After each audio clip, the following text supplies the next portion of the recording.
She left home at exactly 7:42 a.m. The front door closed behind her without a sound.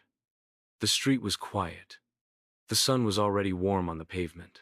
She didn't know that every second from that moment forward would be frozen, replayed, questioned, and picked apart by strangers, investigators, and her own family for years. There were no goodbyes that morning, no strange messages, no warnings, just a coffee cup left half full on the kitchen counter. Her phone was later found underneath the passenger seat of her car. The engine was off, the doors were locked, and the keys were gone. She never showed up for work. She didn't answer calls. Friends thought she might have overslept. Police thought she'd walked away on purpose. Her mother said she felt it in her chest, that kind of pressure that doesn't let up. Like something is wrong before you even know what it is. For 3 days, her room stayed exactly the same. No one touched the bed. Her cat kept sitting at the front door. The town put up flyers. They combed the woods. They checked rivers, ditches, hotel rooms, and every camera feed they could access. But the answer wasn't out there. It was buried beneath years of silence, missing records, and a name that no one thought to say out loud until it was too late. And when the truth finally came to light, it was hidden in the most ordinary place of all. In a case that left seasoned investigators questioning everything they thought they knew, one woman's disappearance unraveled more than a timeline. It uncovered fractures in the very foundation meant to protect her. What really happened to Audrey? In this episode, we reconstruct the evidence, the voices, and the silence that followed. From the final morning she was seen to the moment the truth surfaced, we follow each step she took, and everyone taken to find her. Kingsford is the kind of town where the days blur together. A place people describe with words like quiet, safe. Nothing ever really happens there. But on the morning of May 14th, 2011, something did happen, and everything changed. Audrey, just 22, left home with a backpack over one shoulder and a coffee in her hand. She was wearing her favorite sweatshirt, the one with the little paint stain on the sleeve she always meant to wash out. She locked the front door behind her. Her mom remembers hearing it. It was the last sound she heard before the silence started. Audrey wasn't the kind of girl to disappear. She was steady, thoughtful, the kind of person who texted back within minutes, who'd go out of her way to make sure you were okay even when she wasn't.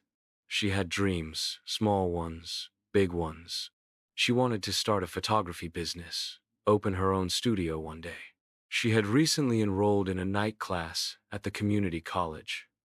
She was saving up for a new camera lens. That morning, she never made it to class, never showed up to work, never called. At first, no one panicked. People assumed she overslept or left town for the weekend. But her mom knew. She said there was a feeling in her chest she couldn't explain, like something pressing down, quietly, urgently, that kind of pressure that doesn't go away. That tells you something isn't just off, it's wrong. The first break came from grainy surveillance footage, 7:42 a.m. Audrey, standing at the gas station down the street. She paid for gas, bought a bottle of water. She smiled at the cashier. Nothing seemed out of place. But when the footage was played back, something strange stood out. Audrey looked over her shoulder just for a second, as if she felt someone watching her. The next digital footprint came from her phone. It pinged a cell tower 30 miles away from the gas station just over an hour later, near an old maintenance road few people used anymore. Police found her car parked neatly to the side. The engine was cold. Her purse was in the back seat. The doors were locked, but the keys were gone. A neighbor who lived near the road later told investigators he thought he heard a scream that morning. A short one. Then nothing. He didn't report it. Said it didn't sound serious. When Audrey's mother went to the police, they said she was probably taking a break, that she was an adult, that these things happen. They told her to wait 48 hours. By then, it was already too late. The first 48 hours in any missing person case are critical. And for Audrey, those hours passed like water slipping through cracks fast and impossible to hold on to. Her family immediately raised alarms. Her mother called the local sheriff's office by noon, but the report wasn't taken seriously. She was 22, an adult. Maybe she needed space. Maybe she went off the grid. The response was procedural. Meanwhile, Audrey's father began organizing search efforts himself. Flyers were printed, her picture taped to gas pumps, convenience stores, community bulletin boards. By the end of the second day, half the town had joined the search. But by then, the trail had already started to fade. It was found just past the tree line, near where her phone had pinged. It was worn, the clasp slightly bent. Her mother confirmed it was Audrey's. She never took it off. Then came another lead, a name that hadn't come up yet. Mason Wright, Audrey's ex-boyfriend. They dated in high school, on and off for years. Friends described the relationship as complicated. Some said he was possessive. Others said he couldn't let go. He was interviewed on day 3. His behavior raised eyebrows. He seemed agitated, defensive. He claimed he hadn't seen Audrey in over a month, said he was out of town the day she disappeared. But texts on Audrey's phone told a different story. Messages from Mason late at night, unanswered. The last one sent just 12 hours before she vanished. It read, "You don't get to ignore me forever." Mason claimed he was just frustrated. Said he'd had a few drinks, said it didn't mean anything. But investigators weren't so sure. He'd been in therapy for anger management. There was a past report sealed of a heated argument where police were called but no charges were filed. Then, just as the focus narrowed, something else surfaced. A former classmate of Audrey's contacted police. Said Audrey had once told her she felt like someone was following her, watching her. She didn't say who, just that it started a few weeks before she disappeared. Theories started to emerge. The loudest one? A crime of passion. Someone close. Someone who knew her routines, her habits, her routes. But did police focus too quickly on the people closest to Audrey? Did they miss something critical in those early hours? Something hiding in plain sight? Which suspect seems the most likely so far? Drop your thoughts in the comments. Could the case have gone in a different direction if action had been taken sooner? 29 days after Audrey was last seen, something happened that shifted the case completely. The original detective assigned to her disappearance had quietly requested access to sealed files specifically, a complaint Audrey filed months earlier. That request was denied. But under growing public pressure and a new state mandate on cold case transparency, the file was unsealed. What it contained wasn't just concerning, it was explosive. Audrey had filed a report against Mason Wright, her ex-boyfriend. A report tied to a restraining order attempt.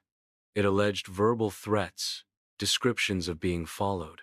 Her journal entries were attached, pages torn, handwritten, words circled in red ink. "He waits for me outside." That report had been sealed because Mason was still a minor at the time, 17. But that wasn't all. A new forensic specialist, assigned to review overlooked evidence, requested retesting of biological samples found under Audrey's fingernails. What they found was DNA unmatched in the initial database, but now linked to a partial profile. That profile matched Mason Wright. But Mason wasn't the only one raising questions. A neighbor, Stephen Blake, lived just 2 doors down. He claimed he hadn't seen Audrey in weeks. Claimed he was out of town during the disappearance. Yet, a witness reported seeing him working in his backyard that same morning. When questioned, Blake was nervous, fidgety, said he was confused about the dates. The police asked him to take a voluntary polygraph. He agreed. He failed. The case was officially reopened. New eyes, new lab testing, And then, something no one expected surfaced. A voicemail. Audrey's phone provider had saved a backup of her last outgoing messages. Most were routine, but one stood out. The timestamp was 6:43 a.m., just hours before her phone was turned off. The recording was short, shaky, static-ridden, but one line came through clearly. If something happens, check the woods by Holloway Creek. The message was never delivered. It remained in a backup archive, never reviewed until now. So now the case had new DNA. A failed lie detector. A message from Audrey herself. But was this the breakthrough they needed, or just more pieces to an impossible puzzle? Would you trust this new evidence, or is this just another dead end? After years of silence, after countless dead ends, the truth finally came out. And when it did, it was darker than anyone could have imagined. The breakthrough came on the eve of a new search, a fresh team. But what they found in Mason Wright's garage wasn't what anyone expected. Hidden beneath a floorboard, they uncovered Audrey's missing jacket. A deep stain on the fabric. The smell of bleach still lingering. That discovery was enough to secure a warrant for Mason's arrest. No more questions. No more denial. He was taken into custody. And when faced with the undeniable evidence, Mason Wright, her ex-boyfriend, finally confessed. His words, chilling in their simplicity. "I didn't mean for it to go that far." The investigation revealed that Mason had been stalking Audrey for months, unable to accept the end of their relationship. On that fateful morning, after an argument, he followed her into the woods, cornered her. He claimed to have snapped in a moment of rage. The assault that followed led to her tragic death. But the truth didn't end there. Mason was charged with murder, and a trial began. What followed was a painful ordeal for Audrey's family. Weeks of testimonies, courtroom dramas, and wrenching details of the moments before Audrey's life was violently taken. In the end, Mason was convicted. He was sentenced to life in prison, his chances of parole slim. But for Audrey's family, justice was bittersweet. Their daughter, their sister, their friend, was gone forever. Yet, they had waited so long for a glimpse of closure.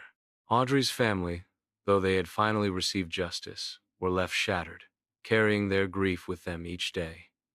At the memorial service, her mother spoke to a crowd of mourners, thanking everyone for their support but quietly admitting that, no matter the verdict, they could never replace what they had lost.